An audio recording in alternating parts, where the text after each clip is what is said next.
December 14th here in southern Ontario, Canada.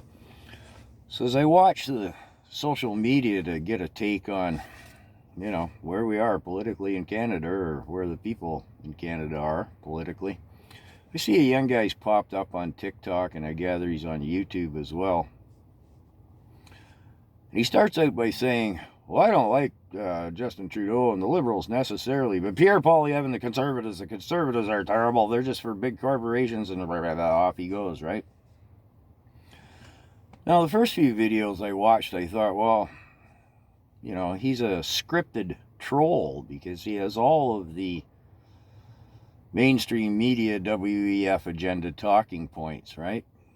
And I listened to him some more, and I chirp in once in a while with a comment, like, for example, my standard Trudeau is a textbook sociopath and a WEF minion, young global leaders, graduate class of 92. And he's like, well, what's that got to do with anything? It's got everything to do with everything in our country, doesn't it? Well, let me take you to school, son, okay? Conventionally, in Canada, politics have always worked thusly. Conventionally meaning prior to 8 years ago.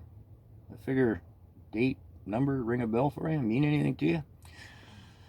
Prior to that, conventionally in Canada, the pendulum swung back and forth between the Liberals and the Conservatives.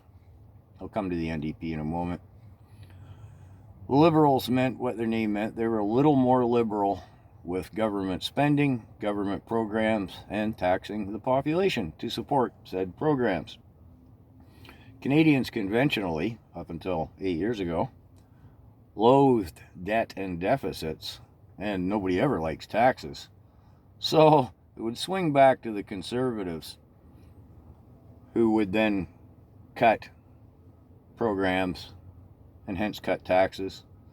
And then people would feel, well, they're helping out the corporations because they don't help out the small man.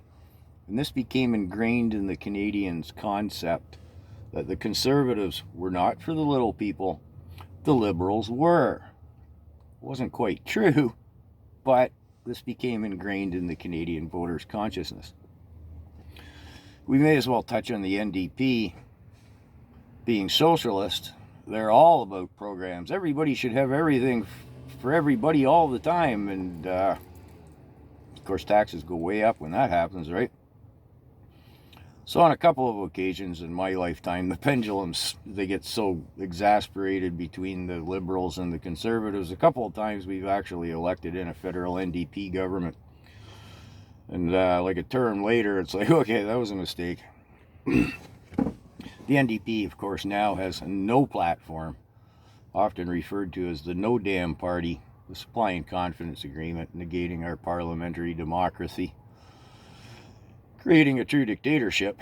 This seems to go over the current, what they think of as liberals, but the left can't seem to grasp that the Liberals here in Canada aren't liberals. It's the party of Trudeau, who is a WEF minion, and he's been given a mandate.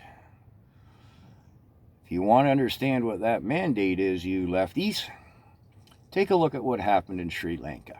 That was the pilot project, if you will, for what is happening currently in Canada.